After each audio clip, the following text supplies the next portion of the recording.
Welcome to week 3 of the SEMO Sports Zone presented by A-Corp Sports. My name is Drew, your local Walmart Wolverine. I am here with Dave. David, how are we doing today?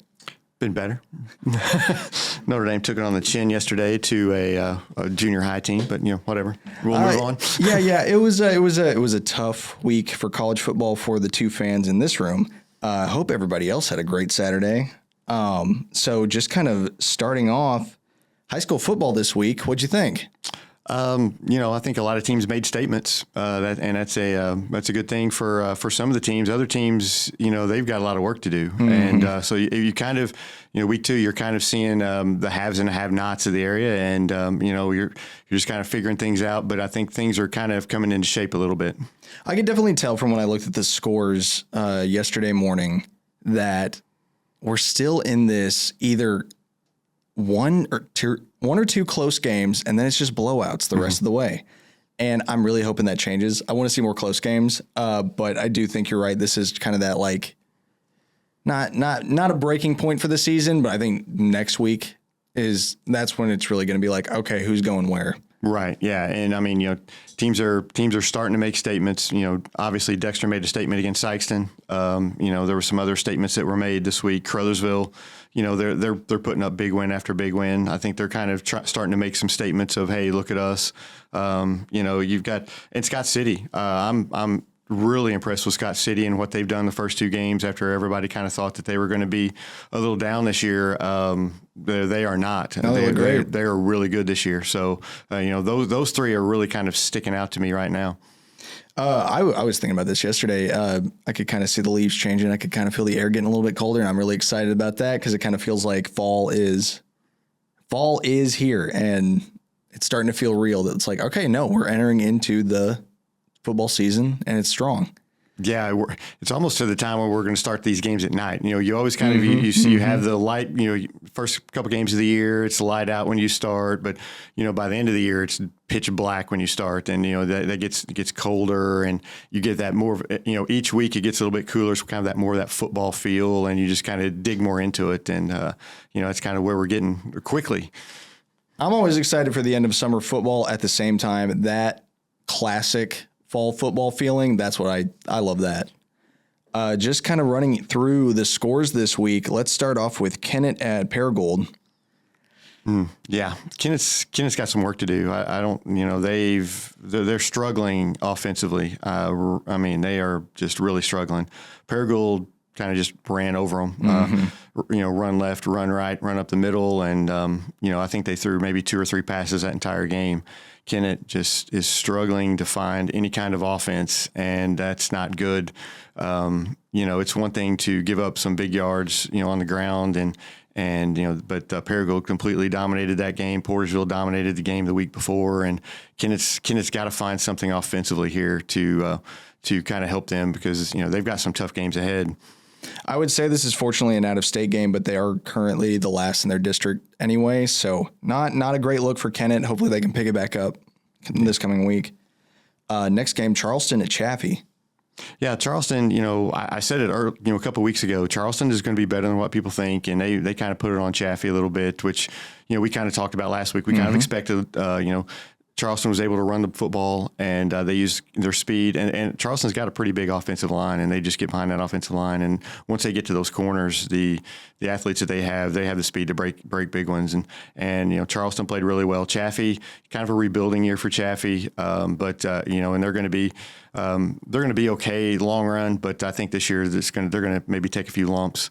They lost some really, really good players off last year's team that had been around for a long time. And when you're a small school like Chaffee, you just kind of got to rebuild every few years. But Charleston, boy, they really worked. They really worked that run game against Chaffee, and it worked well. And I think Charleston's going to be okay as the year goes forward. I think they're going to win some games. Charleston's really surprised me. I feel like I'm kind of eating crow because before the season, I kind of didn't see them as anything special. But to see, I know that score is not evocative of how their entire season is going to be, but that's a really good point total.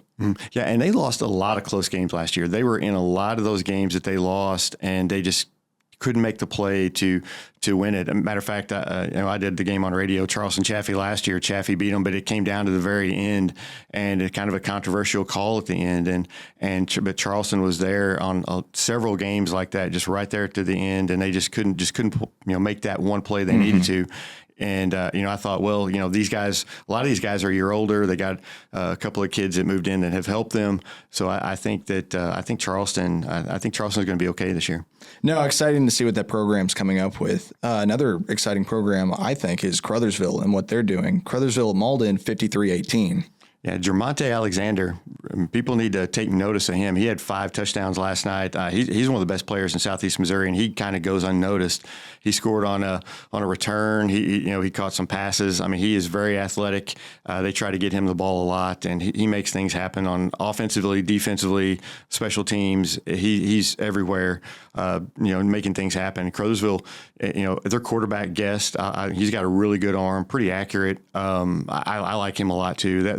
They're a tough team, and they're going to be tough in that Class 2 District 1, especially with, Valley Catholic. They lost to St. Vincent over the weekend. St. Vincent's really good, but Valley Catholic looks kind of gettable this year. So they, Crothersville may have a chance in that Class 2 District 1. No, I think Crothersville looks great. It's, you're going against Malden, which is not really a competitive team at the moment, but still, that point total, that's impressive to do. Hanging 53 on a team, regardless of where you're at, that's nice to see. And Malden didn't look terrible in that game. Malden, they looked pretty good, especially early. They moved the ball. Then they kind of fell into we're just going to throw it deep over and over and over. And, I think they kind of got away from a game plan that was really working for them early. But that's just youth. And they've got a lot of young kids at Malden. And Dobbins, I will say one thing: their quarterback, he's got an arm. He can really get it downfield. But they threw the ball a lot against Crothersville, and I think as they get more along, and Coach Pulley gets his fingerprints on that team a little bit more, I think they're going to run it more, and I think that they're just going to continue to get better. For better or worse, they do look like a rebuild team. It is interesting to see them do different techniques throughout game to game, because in that Dexter game they were really run heavy the entire time. So to see them pass more, it's nice to see them experiment. Right, and they're right. I think they're just trying to find where they're at. New coach, he's just trying to find and a lot of new players out there. So you're just trying to find out what works best for you, and you're going to have to experiment a little bit, but they'll find that sweet spot. And I think they're going to be okay once they find that sweet spot. So next up, Cape Central at St. Charles West, 35-0. Fun fact about this is Cape Central's first 2-0 start since the 2019 season. Yeah, and they haven't given up a point. They're everybody talks about their offense, their thunder and lightning running backs with Thomas and Boyd, but I tell you what, their defense, I saw them play week 1 against New Madrid, and they would not give New Madrid hardly a yard. That defense is really, really good. They have quick linebackers. They've got really good defensive backs with a lot of quickness.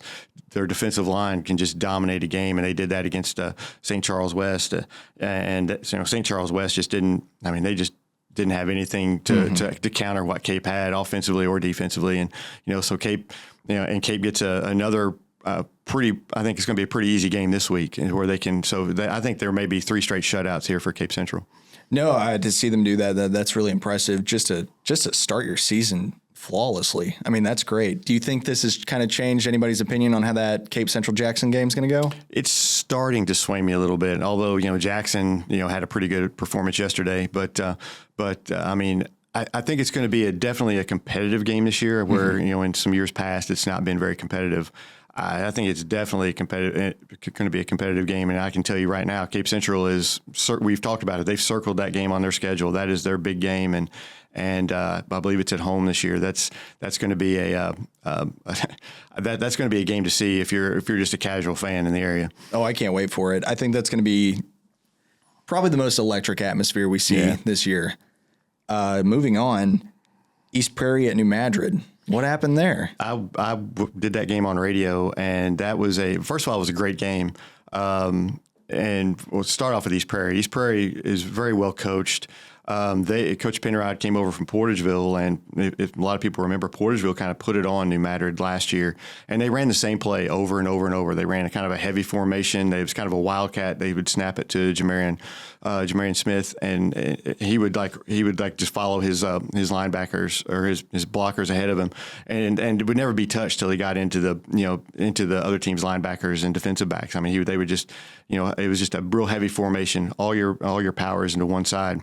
Well, East Prairie decided they were going to do that in the second half, and they kept giving it to Tavarian Ware, and he just kept running the same play over and over and over, and they just grinded out yards against New Madrid. New Madrid couldn't stop it, and that was a big thing for East Prairie to find that, and they were able to get the win there. Just really smart coaching by Coach Penrod. On the other side, New Madrid, they can look really, really good. They've got some explosive players, but they beat themselves so many times in that game. They had a lot of holding penalties that were, put you back behind the sticks, and they just couldn't recover from those.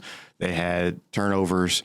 They cannot punt the ball. They gave East Prairie the ball twice at their own 10 because they messed up a punt. And they really struggle punting the football, and they'd better get that figured out coming up this next week, because they're probably going to see a lot more punts than they had in this game against Dexter. So, they really better figure that out. But they have really good athletes that when they get out in space, they can make plays, and that's how they were able to get their points. I mean, they can look really good at times, but they beat themselves a lot, and they really got to figure that out. How young of a team is New Madrid currently? They're pretty young. I mean, their quarterback's a sophomore. They have a junior running back. They've got a lot of young guys out there. They do have some seniors that help out. Jaquan Jones, who's one of their better players, he didn't play against East Prairie. He kind of got dinged up against Cape Central, and so they held him out. But that that's no excuse. I mean, New Madrid had every chance to win that game. They were stopped at the 1 yard line at the end of the half. They threw a pass and they tackled him at the 1 yard line almost. And you get in there, you have the lead at halftime, and it may change this whole game. But yeah, they just kind of made some mistakes to beat themselves, and that's a young team. And Coach Fuller will get that ironed out, but they'd better get it ironed out quick with some of the teams that they play coming up. Exactly. Well, good for East Prairie. That must feel pretty good going 1-1. Yeah, going into week 3. And that's another team. They're fairly young, and he's just trying to build a culture there. And you could just see as the game went along, they took advantage of the opportunities they had in the first half. That's when they first half, both touchdowns is when they got the ball on the 10-yard line. Second half is kind of when they drove the ball and were able to make big plays on the offensive end, and were able to put New Madrid away. Moving on, Kelly at Scott City, the end of that game, 13-35. Yeah, Scott City, we talked about it a little bit earlier. They're for real. They've got a really good running back. Underwood was over 200 yards again. He's putting up some big numbers, but it all goes back to their offensive line. That offensive line is huge, and they're just moving people around. Their running backs have got to buy those offensive linemen dinner each week, because those guys are doing a great job, and has really made them just continue their success they had last year. Kelly, it was. They kind of just got worn down a little bit. I think the game was a little bit closer than the score was. Scott City kind of scored a little bit late, but Kelly's a tough team. They're not going anywhere. I think they just kind of got worn down a little bit there by Scott City's line. No, it's definitely obvious that Scott City's physical attributes are really pushing them forward, head above other teams at this point. Nice to see those numbers. Yeah, from Underwood. 200 rushing yards, 3 rushing TDs. Yeah, and I think he had 280 in week 1. So it was pretty good when you're averaging about 240 yards a game on the ground. Insanely impressive. Yeah. Another fun fact, as of right now, Scott City has outscored Kelly 182-32 since 2021. Yeah, they've owned that rivalry. I wouldn't even call it a rivalry at that point. Both those teams do. No. They do not like each other. No, not at all. And, Scott City's owned that. And Kelly's had good teams, and they just never really play well against Scott City. And, they were with them for a while in that first half, but, Scott City just was able to pull away, and, Scott City's got depth, and again, that line they just wore them down. Moving on, Hayti at Portageville, 6-34. Yeah. again, Porterville, I talked about the heavy formation that East Prairie ran, that Penrod ran at Porterville. They ran that same thing. Porterville continued to run that, and they ran that a lot against Hayti. They kept the ball on the ground and really kind of pounded, did the ground and pound against Hayti. Yeah, you can see that blueprint that Ian Penrod kind of left for the team to keep going with. And I mean, I was kind of under the inference that Hayti was going to be more speedy, more catch heavy, but Porterville just held them down. Yeah, and the thing with Hayti is, when you throw the ball, you've got to give your quarterback time to get it to those speedy receivers, and Porterville kind of dominated the line of scrimmage and made it really tough on Hayti. Again, Hayti is going to be okay. They're very young, but you can see the glimpses. There's some plays there you see the glimpses of what they can be, and Coach Robinson, he'll get them there, but they really, Portersville, they really look good. Jay Bogan, he had 3 touchdowns, 166 yards on the ground. That's a really good game from him, and again, that game was still close in the third quarter. There was an interception there in the third quarter that they returned it for a touchdown to kind of put the game away for Portersville, but it was a 2-score game there for a long time. No, I think it's great. Porterville, I'm high on them right now. They're one of my favorite teams just to watch at this point, but really excited to see where that program's going. Hayti, I think they're going to be fine. Like you said, you can just really tell the athleticism, what they've got going. Yeah. Next up, Jackson at Cahokia. How did that score turn out? Because I don't actually have notes on that. Jackson won 49-26. They jumped on them pretty quickly, scored. They kind of came out angry, I think, and were able to get some points early. But then, they kind of let Cahokia score on them late. I don't think coach is very happy with that. But Jackson kind of came out. They kind of established their run game a little bit. Were able to throw the ball some. They look like the Jackson we know. Like I said, they came out a little angry, ready to kind of put that Cardinal Ritter game behind them. It's a hard thing to gauge. Jackson's obviously a good football team. I'd like to see them play more local teams, but I just know that competition isn't there, being Class 6, everything like that. But to see them play Illinois teams is like, well, I assume they're good, but I can't tell how good they are in comparison. Right. They're going to have a tough one. We'll talk about it later. But next week against Edwardsville, that's going to be another tough one for them. Another team I want to talk about really quick, St. Vincent. I think they're for real. Oh yeah, they're definitely good. We kind of asked the question: is it St. Vincent or is it St. Genevieve last week? Is St. Vincent that good? St. Genevieve that bad? But St. Vincent is that good. To go into Valley. It's the first time they beat Valley since 2007. Yeah, it's been a while, and those two teams are kind of a little bit of a rivalry there. Kind of one of those where they're rivals, but it's really not because Valley's owned it. But yeah, that's a big win for St. Vincent, kind of a statement win for them. And in Class 1, you got to be looking at St. Vincent as they're going to be a problem because they're talented. No, I think they're definitely setting themselves apart from everybody else, becoming a front runner, and it's honestly just really nice to see that kind of mix up going on. Yeah. So I kind of want to talk about Sykeston at Dexter. Oh, yeah. Because some things were said last week about Sykeston's opinion on how that game was going to go.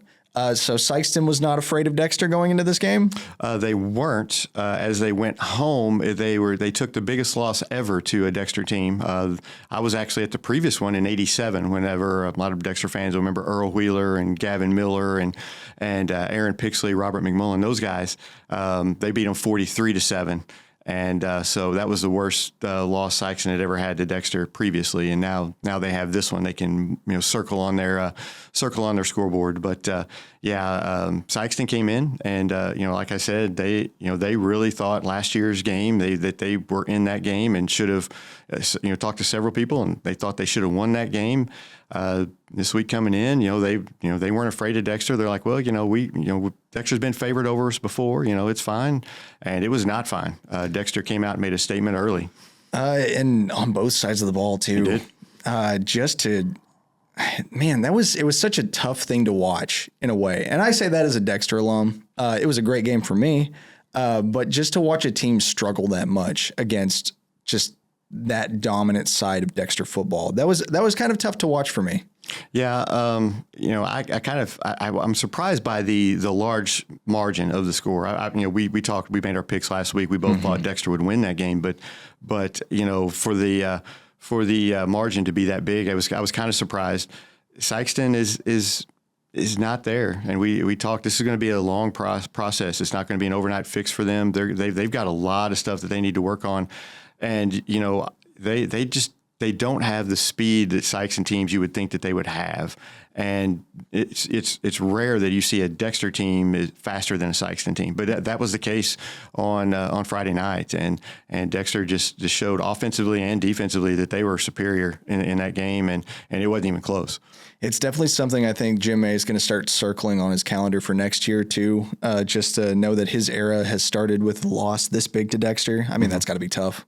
Yeah, and you know, I know he wasn't happy after the game. I know that talking to a few people over there this weekend, they didn't feel like they played their best, but you know, even the biggest fans are like, well, we probably weren't going to beat them anyway. Looking, you know, once we saw them play, but at the same time, you know, you don't want to take a loss like that. Like it's the worst in ever. They started playing in, I think it was 1924 is when they played their first game.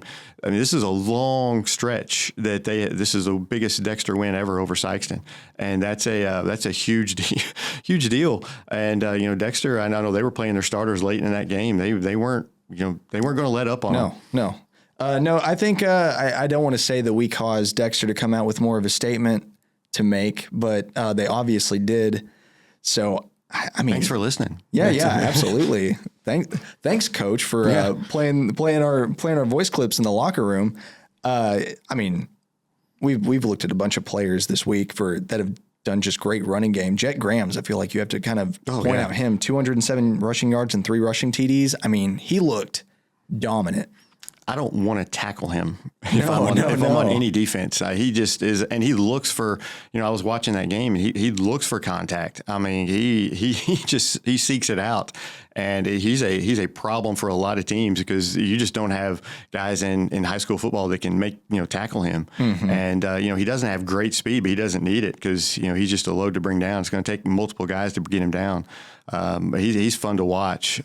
He's a heck of a player, and it seems like he really enjoys the game too, just by kind of his mannerisms. It seems like he really enjoys playing football, and those are the guys you like to be around. Oh yeah, no. When he comes out, he just looks jazzed the entire time, and that's awesome to see. And I mean, Dexter's offense looks really stacked right now. They've got playmakers pretty much everywhere. Nolan Alford and Lee Michael McDonald. The only caveat I have with it currently, Jackson Howard is a good quarterback. I don't like when the pocket collapses, how he seems kind of frazzled, which I mean, you can understand it. That is a totally understandable position to have, but you got to be a little more confident in your throws when you're on the move. But I think overall, Dexter's offense looks stellar. Yeah. And their offensive line does a good job keeping him pretty clean, you know, back there. He doesn't have to worry, you know, you can get happy feet here and there. I mean, it's high school football. It's going to happen.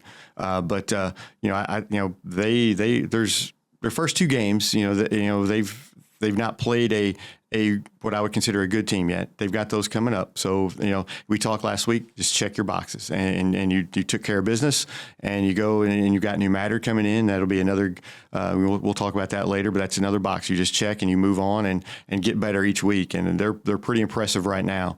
And, you just got to keep getting better and better. And because you've got, Park Hill Central, everybody who said that they're going to be down this year and they probably aren't what they were last year, but they're still good. No, you can't let off the gas just because you think they might be down. Right. And you can't look past a St. Genevieve who you might meet up within districts. There's some good teams that are in your way for your, that could really kind of spoil your season if you're not careful. So you just got to keep getting better, stay healthy. And, I think Dexter looks good so far. No, they're definitely one of my favorite teams to watch right now. I love their helmets. Oh, they look great. Their uniforms look great. I do. I love the red. For a long time, they had those black jerseys. I hated it. We both grew up in Dexter. I grew up and they had the red helmets, the red jerseys, and that old Bearcat logo that they are using this year. I absolutely love it. They look so sharp. They need to stick with those. Sykeston, on the other hand, get rid of those black helmets so you can't even see the logo. They're terrible. They need to go back to red. But Dexter looks sharp in theirs. Do you think they should keep the Bulldog logo on the helmets? Maybe not that specific logo because they've been using like the Superman logo with the S. What do you think? Yeah, I'm fine with the Bulldog logo, but when you have a black logo on a black helmet with just It just blends in. It blends in. It looks terrible. I mean, their uniforms are terrible. They had a couple years ago, they had a white helmet with a Clemson paw, and there's no worse logo in all of football than that stupid paw. Dexter had it years back. I'm like, I hate that logo, but it's just so generic. But yeah, I don't. The Saxon logo is fine itself, but black on black, and I just don't like it. Saxon's colors are red and black, not black and gray with a little bit of red thrown in. I just don't like them. But Dexter, though, boy, they can wear those red ones all day long. They look good. They got stickers on the helmets too that I didn't see until we saw some like photos afterwards. All these high school teams are starting to take some traditions that college teams typically do. I love seeing that. Yeah, I do too, and I'm sure the kids like it too because that's just it's kind of praise, the old kindergarten thing. You do well, give them a sticker. It's kind of this, but it's the same thing. It's a good motivator. Right. You want those. So you want to be the one that has the most stickers on your helmet if you're on the team. And that's a huge thing. All those teams who use those stickers, I think that's a great motivating thing for those coaches to use. And I'm all in favor of it. And I know Coach Jamerson's all about stuff like that. Like this is his third year in a row having just kind of a put your decals on your helmet with your dads, which is like, that's great. That's a great program. And, I know there's some other schools that do that as well.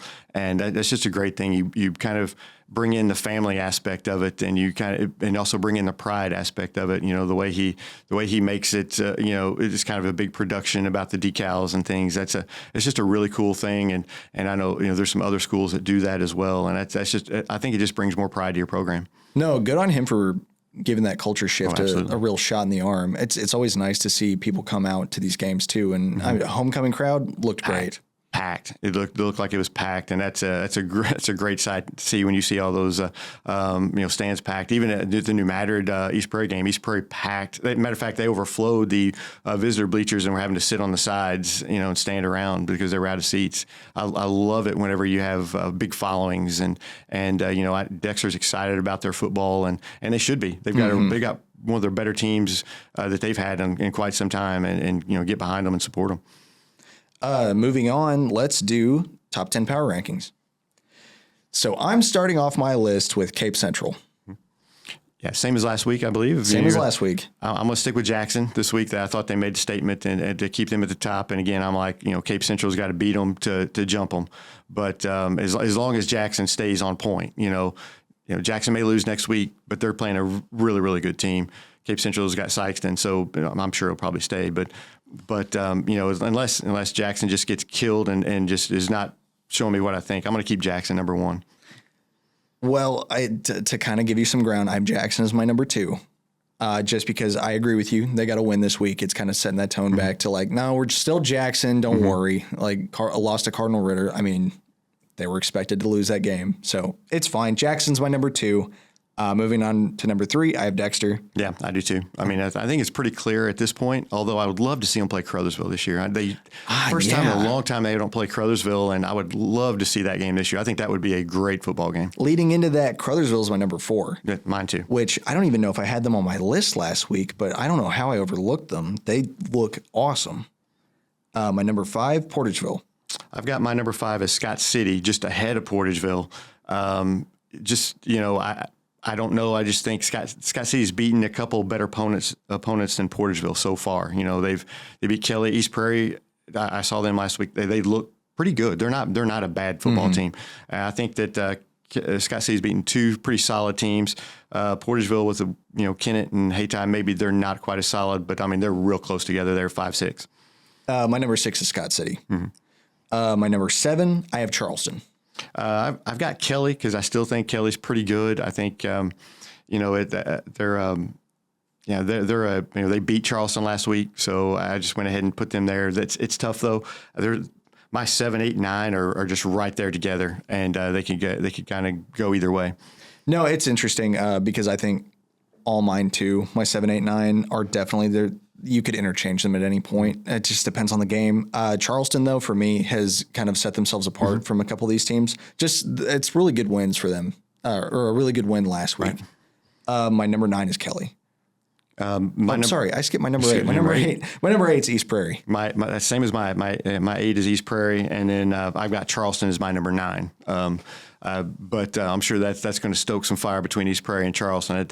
We talk about rivalries. That's a huge rivalry over there, and they'll when they see each other later in the year, I'm sure that they're going to have some stuff to say to each other. But right now, I think East Prairie is just a little bit better. I was very impressed with the way they played, especially in the second half against New Madrid last week. And Charleston, was right there with them. Again, 7, 8, 9, interchangeable. Yeah. No, I think this week 3 is definitely going to solidify more like who I think needs to go in those spots. My number 10, I was really debating on this because I really can't think of somebody that really sticks in my mind as just being like, yeah, that's my number 10. Right. I took New Madrid. My number 10 is blank because I don't think any of them deserve to be number 10. But I'm with you, though. New Madrid would be my, gun to my head. That would be my choice. Even though they're 0-2, they have some talent. Cape Central, they're not going to win that game. They're just outmatched.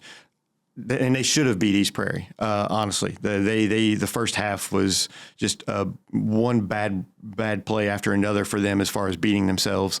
But they definitely have some ability, and it's you just can't. They just have to put it together. But put them in my number 10. I had Sykeston so high last week, but after watching that game against Dexter, I took them off my list just because I just can't justify it right now. Yeah, they were kind of boosted by that win over Crystal City, who's a Class 1 school. So they should win that game. They should win that game even in their down years. They should win that game. We kind of boosted them for that. But I saw them play against New Madrid in the Jamboree right before the season, and New Madrid looked better. New Madrid looked like they were the better team in that. And as a matter of fact, they scored, when they went head to head, New Madrid was, outscored them. So I think that's a good thing to keep New Madrid ahead of them for the time being. We're going to see how week 3 pans out. I definitely think our top 10s are probably going to change a little bit. Speaking of week 3, let's see what our lineup kind of is. The first game on my list is New Madrid at Dexter. Yeah, I've got Dexter in this one. Dexter's lost 6 straight to New Madrid, though. It's not like, it's not like it's just a give me, but New Madrid's been a little bit down compared to what they were. They really are feeling the loss of B.J. Williamson. His athletic ability at quarterback and able to make things happen when things break down around him. They're really missing him. Nolan Mungle is a good quarterback. He can really throw the ball, but he doesn't have that escapability that B.J. Williamson has. And Dexter's offensive line is better than New Madrid's. The line's better, and New Madrid's going to have a tough time, I think, blocking Dexter. So Mungle's going to have to make some plays on the run. If he can get the ball to his athletes out, in space, I think he's going to be okay. But he can't just continue to throw the ball deep to Tillman in double coverage, which he's done. He's got to find some open receivers on some slants and stuff to get them the ball and use their athletic ability. If you're Dexter, you just can't overlook them. They've won 6 straight against you. Dexter's never had a problem scoring against them in all those games for the most part. They've been able to score. They've always been shootouts for sure. Yeah, but they just have not been able to stop the athletic ability of New Madrid. And so we'll see. That'll be a challenge on this Dexter defense this week because New Madrid was able to score the other night, and they should have scored more again. Like if they just wouldn't have beat themselves with penalties and things. But I tell you what, I think Dexter wins this game by several scores. But it's one of those games that you'd better not get caught. Because you better come ready to play. Exactly. I think New Madrid's going to want to definitely look at some film for Dexter. Kind of make a game plan because this is not same old Bearcats. No, it's not. But if Dexter comes out and plays their game and plays solid, and they'll be okay. But you just can't come in and sleep. I saw my college team fall asleep this week, and it can happen. It can happen against anybody, and so you just got to make sure you're ready to play. Next game up on my list, Sykeston at Cape Central. That's a rivalry game. We talk about teams that don't like each other. Sykeston does not like Cape Central, and it does not matter this week. Cape Central will have their way with Sykeston. It doesn't. Sykeston just doesn't have the horses. I can agree. My only thing I'm curious about is Cape Central going to hold another perfect game over Sykeston? Sykeston typically, if you're looking at like one of the Sykeston's better played games each year, it's usually against Cape Central. They usually get fired up. It's their old coach. They get fired up to play Coach Gibbs. They get fired up to play Cape Central. The fans, get fired up for this game, but it doesn't. I mean, will they score? I'll say they may sneak one in the end zone, but it's Cape Central is going to put a lot more in the end zone, I think. No, I definitely think this is Cape Central's game to win. I hope Sykeston makes an effort though. Oh yeah, and I think they will. Coach Mays, they're not going to have. It's not going to be for lack of effort that they lose this game. It's just going to be, they're just outmatched at pretty much every position on the field. It's just Cape Central is just really good, and they just Sykeston just can't match them position for position. Kind of a grittier game. I'm kind of looking forward to Malden at Charleston. Yeah, this one, don't expect a blowout in this one. I don't think. Just from the things I saw this week from Malden, they are doing things that are good. I like some of the things I see. I think defensively, I don't think they can stop Charleston enough to beat Charleston. I think Charleston wins this game, but I think Malden's going to put in a good performance here, and they're going to score some points. I think. Charleston, on the other hand, I think they're going to be able to run the football and to be able to kind of control the clock a little bit and control it. But I think Charleston wins this game, but I think Malden performs well. No, I think so too. After seeing what Malden did last week against Crothersville, a very good Crothersville team, I think they're definitely going to find more of a flow for their team. And as much as a serious opponent Charleston is, obviously, I think they're going to have a little more leeway to score a couple more points than people think they are. Next up, you were talking about this earlier, Jackson at Edwardsville. Yeah, Edwardsville is tough. They've got a big D1 guy. His name's Espinoza Pinessa or something like that. His brother plays in the NFL for the Bills, I believe, and he's got a whole family of guys that go to Iowa. He's going to be going to Iowa as a defensive end. He's really good. Their team is pretty stacked. They're one of the better teams in Illinois. It's going to be a really tough challenge for Jackson. I'm going to go with the Illinois team in this one. They beat them last year. I'm going to go with them again this year. It wouldn't surprise me to see Jackson win it, but this Edwardsville team, they're pretty talented. Mm-hmm. Well, I guess I mean I don't really know that much about Edwardsville just beyond what you've said, but I hope Jackson pulls it out because that's a Missouri bias, but I hope they do. Yeah, I'll be rooting for Jackson. I just think Edwardsville just has a little bit too much. That's just one of those things, too, where, like I said, it's hard because I'd like to see Jackson play more Missouri teams at this point just so I can kind of get more of a gauge on, like, well, how good are they in the state? Right. And I know that's more of a consequence of just, like, well, their size is there. There's not that many Class 6 teams in Missouri at all. So, I mean, I hope Jackson wins that game. Yeah. Next up, Confluence Prep at Portageville. I'm going to take Portageville in this one. I don't know a ton about Confluence Prep. I know they're 1-1. I don't know a ton about them, but Portageville just seems to be just kind of trucking on along. Mm-hmm. Their ground game is on point right now, and they look like they're going to be tough to beat. It's going to be at Portageville, so that's a long drive for Confluence Prep all the way from St. Louis down to Portageville. So I'll just go ahead and take Portageville in that one, and just assume that Confluence Prep is not a world beater, and that Portageville should get that win. I will also take Portageville. I will say this, though, and this is more on the basketball side of things, but I've definitely noticed whenever prep school teams get shipped in, sometimes they surprise you. You never know. I'm thinking about a couple years ago when SEMO Prep played, or is that SEMO Live for Life? Live for Life. Yeah, they played New Madrid and smoked them. Yeah. And so I'm thinking about situations like that. I know that was more kind of into a postseason. That was more of a postseason game, but still, you can never take any opponent that's coming from St. Louis lightly, I feel, just because there's always that randomness to it, how that game's going to go. You never know. You never know what they're going to bring down. That Live for Life team had some really good players that year when they handed it to New Madrid. And then the next year, one of their kids is going to East St. Louis. The next year, the kid's going to Lutheran North. Mm-hmm. You never know that the kids are going to be the same kids as you saw last year. And so you never know what, a lot of those prep schools, the rosters change each year. You just never know. So, yeah, it's kind of a toss-up. You just really kind of just looking at their scores early in the year, and I don't know that any of the teams that Confluence Prep played either. So I don't know if they may be, nationally ranked teams, or they may be just really bad teams. I don't know. Right. Well, I mean, I guess the hope is Portageville plays a tough game against them. I want this to be a very close game because I believe in Portageville, and at the same time, I want them to play a really close game just for them to win that. Yeah, it's good. It's always good to get a close game in you, and so you kind of know how to win those games. Next up, Chaffee at East Prairie. East Prairie's solid. I think they're going to be a tough challenge for Chaffee. Their running game is going to be tough. Ware is a tough runner. They've got some guys. Connor Markham, he can catch. He's a pretty good receiver. He made some really nice catches against New Madrid. Their quarterback for East Prairie, he throws the ball really well. They're tough, and I think they take care of Chaffee. I think so too.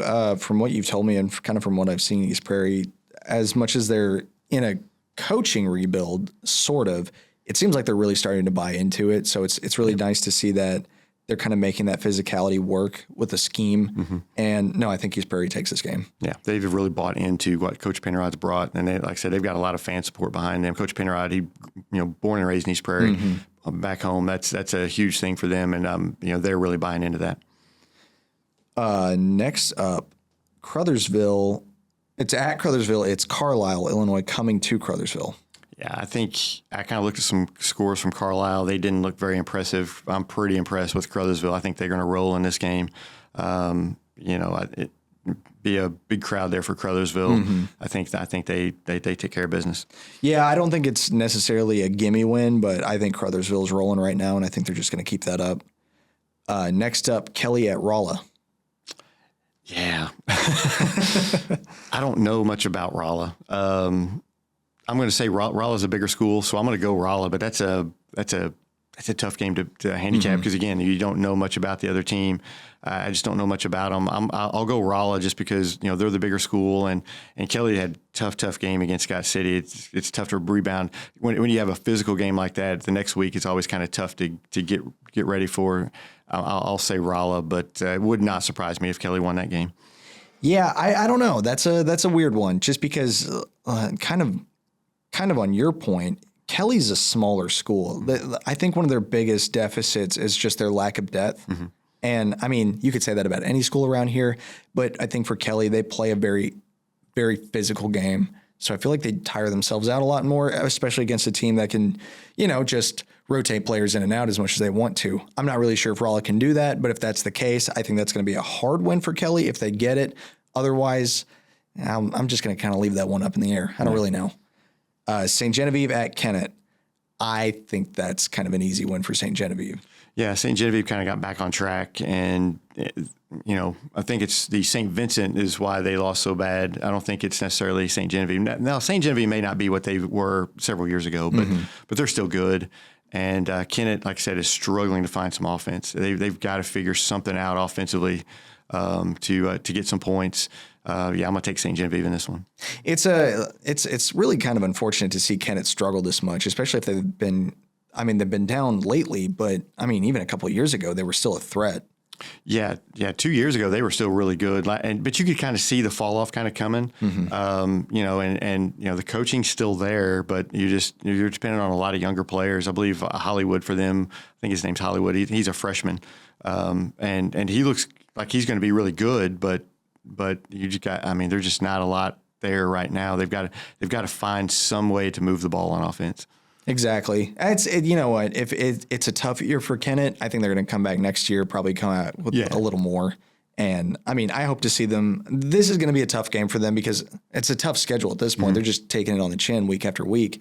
But we'll see. I don't know what their full schedule looks like, but I'm hoping they get at least a couple wins out of the season. Yeah, I think they'll get a couple wins, but for right now they've got some tough teams that they've played and ahead. So that's it's not boding well when you're trying to figure out your offense. You kind of want one of those games where you're able to score, get some and get some some momentum behind you, but they're not. They've just not had that yet on their schedule. So for our A-Corp game of the week, this is the game we'll be broadcasting Friday starting at 6:45 p.m. Hayti at Scott City. I think Scott City wins this one. Hayti will pose some problems with their athletic ability, but Scott City's kind of they've shown that they can, if they can control the line of scrimmage, they can control the game, and I think they'll control the line of scrimmage. It may not be a turbo clock game. I think it'll be, I think Hayti will show up ready to play but I think Scott City should win this game. No, I agree. From what I've seen Scott City do, I think they've got this not necessarily handily, but it's a win for them. They look great on offense, and I'm sure their defense can probably hold Hayti. Hayti seems to be really struggling, especially on their line, like you said. I'm going to say Scott City by 14, but I don't want to shot call too much. Yeah, I'm not good at picking point spreads like that, but I think Scott City will I think fourth quarter they're going to be feeling okay about things, by the time they get to the fourth quarter. So, but yeah, Scott City's tough, and they've got a really good schedule where they can string together a lot of wins.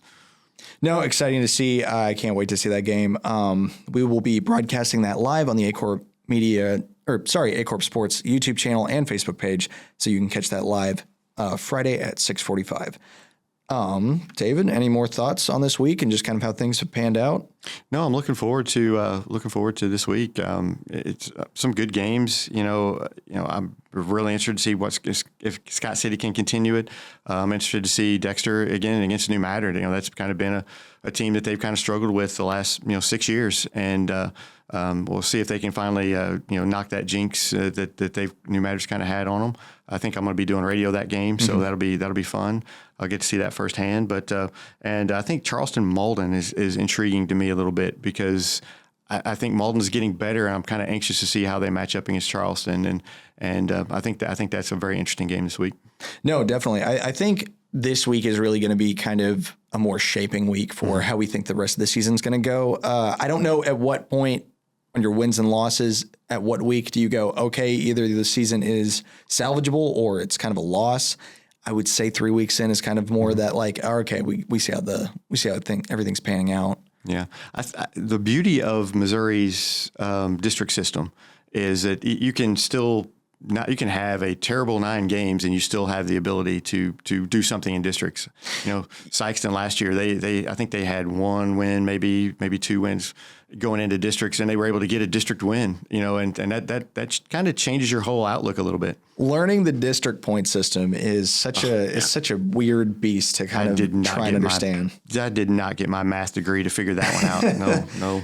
Well, I just know it's a lot of traveling. If you play a higher district, you get more points for a win, but you don't. I don't know how that works a lot of times. Current front runners. Dexter's a front runner in Class 3 District 1. Scott City's their front runner in Class 2 District 1. Class 1 is St. Vincent. Class 1 District 1, St. Vincent, of course. Class 4 District 1, Festus. I don't really know much about Festus. Well, they're pretty good. They're pretty good typically. Not surprising at all. Class 5 District 1, Cardinal Ritter is front running with Cape Central behind them by about 10 points, it looks like. Yeah. Poor Cape Central. Yeah, that's a really kind of tough hang for them. They have to play with teams like Poplar Bluff, Farmington, but Cardinal Ritter's always that looming threat. Yeah, Cardinal Ritter. I've heard the Cape coaches are not real happy that that's how the districts played out, and I don't blame them. You played each other in the semifinals, and then all of a sudden they're in your district. That's kind of a bad way. But you know what? You're going to have to beat them at some point if you want to get where you want to get, and that's you got to you want to win districts, and then you have that district title and everything. But you're going to have to play them at some point. So yeah, you can complain about how you're sorted as much as you want to, but at the same time, it's like, well, you just have to play better at that point. Yeah, you just got to beat them. That's all it is. Show up and beat them. All right, well, that's all the key points I have for this week. I'm excited for a Lions game tonight, as somebody who is standing for all these Michigan teams. But we'll see what my mood's like Monday morning. I'm hoping for something good. There you go. I'm just hoping my fantasy team does well, and we'll move on. All right. Well, this has been the SEMO Sports Zone. Thank you for tuning in, and we will catch you next week.